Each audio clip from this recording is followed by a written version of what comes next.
Welcome back, guys. We're in the garage today. We're not fishing, but I have a new video for you guys that I'm bringing in from the outskirts of my garage. We're switching out the rod holder that we currently have. We got one sent in by Plusinno, and I'm gonna show you guys how to install it. If you guys are wondering, these rod holders go on the wall like this, and you just slide your rods in there. Makes it easy instead of having them laying down. I have that one, and I also have this one where I keep my big setups. So you guys can see, got my old setup, Saragossa, Stratic, Pops Reel. But on this side, we have the small ones. Yeah, the small setups. So let's switch these out, guys, and let's upgrade the setup. If y'all like videos like these, make sure y'all leave a like and let me know so I can continue to do more informative videos like these, guys. And I'll show you guys more things of how I do things, and maybe you guys can learn some stuff on it.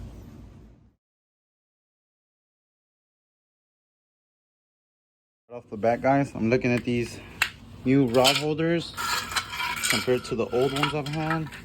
These, I guess you're gonna insert the rod. It just goes on there, like it holds it down so you can fit any type size rod. Like, you see how big that thing gets? Compared to these, it's a little cushion thing. It's still pretty decent shape. They're not that wore out, but you guys see, compared to this, more like upgraded style, more advanced, you know. And I guess it doesn't come with one of these because there's two of them. So you're gonna stick them up and it should hold the rod still, meaning the rod butt is gonna be in the bottom. So might be able to just slap these back on there, maybe not, but I'll just see how it goes from there. Let's get on to installing. These are the tools that I'm gonna be using. A leveling tool, the quick drill thingy. This one's for just the bolts for faster movement. You can use this where you insert these on there, or just the Phillips. It looks like the hardware is Phillips. And as of now, that's all I'm gonna be using. I'll update you guys if you need anything more throughout the way. This is more important to make sure the thing is leveled. You don't want that thing to be crooked. And yeah, guys, I'll let you guys know if we need anything else. So right here, ladies and gents, we got this thing hold up, and we're gonna make sure that bubble right there is right in the middle. We don't want her to be like this, so you guys can see. Focus. Like that. You want that bubble to be right in the middle, right there. So that's what we're gonna do right there. And then we're gonna stab the little holes where the bolts are gonna go, where the screws are gonna go right there. We're gonna stab them. Hopefully you guys can see them. There's 1, 2, 3, 4. We're gonna stab them just to leave a print, just so we can know that's where we're gonna put our bolts on. So let's do that. All right, guys. Don't mind me sweating. Let's put this up here. Put that level right there. So we want that bubble right in the middle. All I'm using is a super tiny bit. I'm just gonna poke and mark right there. And then do another, make sure this stuff is sitting right. Mark another one right there. Come on this side and do another marking right there, just like that. And then another one. This is sheetrock, guys, so there's studs, but that's pretty, easy to poke through. So you guys can see, we left some punctures right there. Let me show you guys. Check that out. Those two punctures and those two right there. That's where we're gonna set that stuff up, and let's continue. So up next, guys, we're gonna grab the hardware for that one, and all it is one of these Phillips head and a wall stud to keep the thing on there. The hole's not big enough, so we're gonna go back in and try to make it a little bit bigger. Include to the tool list a hammer. That you can use a drill bit, be a lot faster and easier, but yeah, add that to the list. If you want to use a drill bit, use a drill bit. All we're doing is making that hole a little bit wider, so we are able to fit this little thing on there. So we're gonna put it on there, put the hammer, and just hammer it in.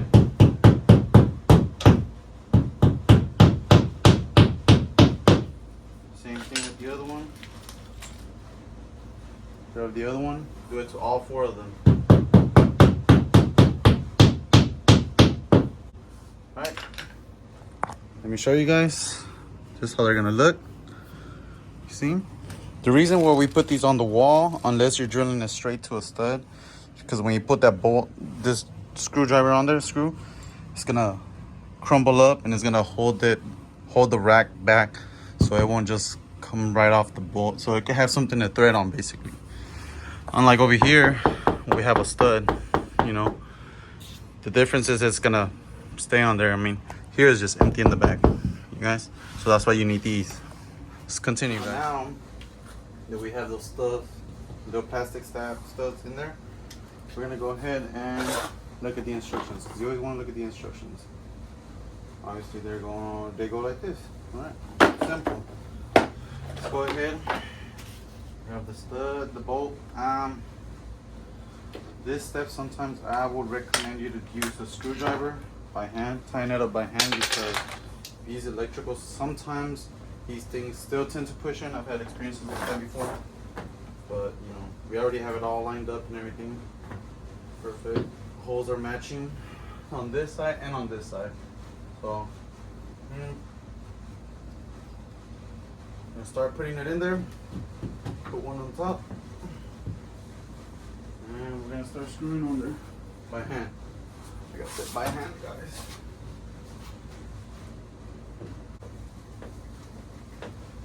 You want to make sure, yeah, that's secure. That's not going nowhere, definitely, especially like with 4 bolts. Oh wait, we missed a step, guys. There's 2 more in the middle.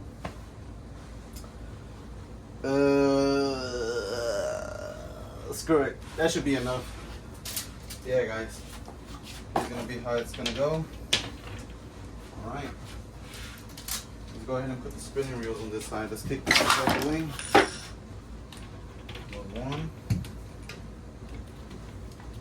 Another one. Ah, pretty simple. I'll check that out. So there you guys have it. Look at that. Standing up straight. I don't think they're gonna go nowhere. I mean, that's the, yeah, I see why it needs the 2 bolts in the middle. A little bit loose in the middle. Might take it off and redo it. But yeah, guys, don't forget those 2 bolts in the middle. This one carries mostly spinning wheels, and we're gonna put the other one right next to it to put the bait casters. So let's do that. I'm gonna put a time lapse.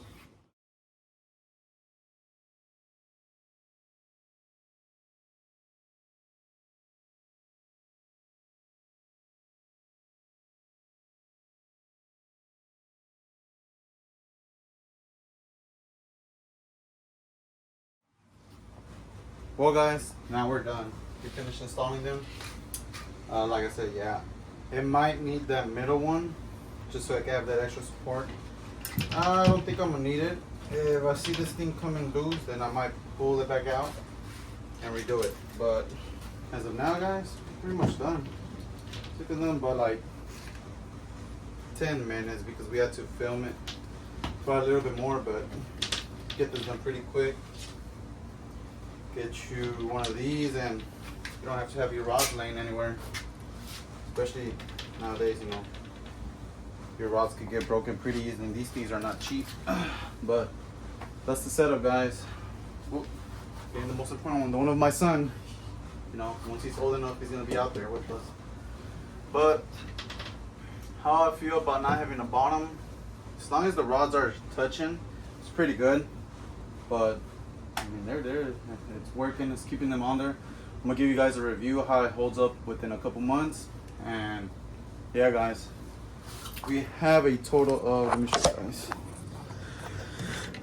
These are our rods. We have 4 bait casters, 1, 2, 3, 4, 5, 6 spinning rods.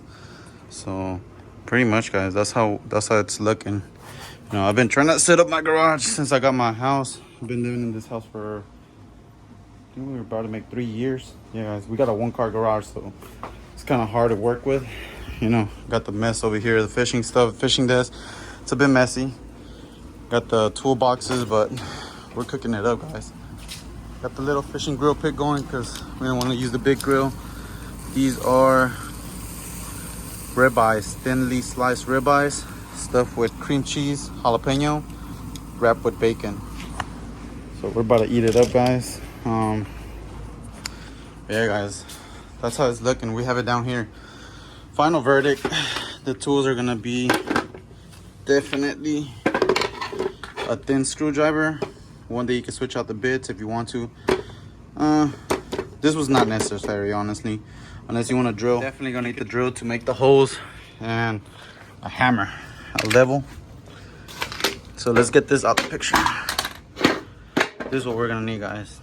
Phillips, hammer, level, and that's it, guys. I mean, I'll leave the link down below. If you guys like it, cop one of these. Thank you so much to Plusinno for sending me this out. They've been sending me quite a few things, guys, and you know, I'm putting them to a test, like that cast net. Got the cast net over here. Let me show you guys. It's so nice keeping it in a bag. Just keep it in the bag and don't gotta worry about nothing. Don't gotta worry about having a cast net just flying all across your garage. Throw it anywhere. There it goes. Yeah, guys, thank you so much for sticking along to the end of the video. If you like this type of videos, informative, I'll show more.